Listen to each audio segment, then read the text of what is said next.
জয়নুল আবেদনের কারুশিল্প জাদুঘরের দ্বিতীয় গ্রাউন্ড থেকে বলছি। দেখুন আমাদের নকশিকাতার বিপুল সমাহার।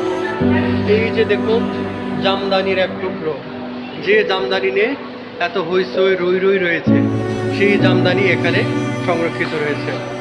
দেখুন কি চমৎকার, দেখতে পাচ্ছেন এখানে মা শিশু বিভিন্ন ধরনের কাঠের নকশা, পাথরের নকশা।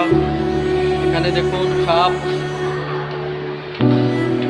একে বলা হয়েছে শীষমহল, যে শীষমহলের কোনো অনুভূতি নাই, শুধু শীষমহলের ভিতর থেকে উঁকিঝুঁকি করে, যাদের কোনো অনুভূতি থাকে না।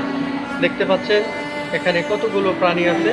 এই যে দেখেন গ্রামীণ বধূ, পল্লিকাকে পল্লী বধূ বলা হয়। এবারে দেখুন, দেখতেই পাচ্ছেন শুধু কাচের ভিতর বন্দি হয়ে আছে, মনে হয় এই বুঝি কথা বলে, আসলে এদের তো প্রাণ নাই, এরা কেমনে কথা বলে। এই যে দেখুন উন্নত মানের পাথর, এই যে দেখুন পাথরের সংগ্রহশালা। এখানে বিভিন্ন বাটি, বিভিন্ন মূর্তি, বিভিন্ন কলস। এখানে হচ্ছিল জামদানি শাড়ি, যে জামদানি শাড়ি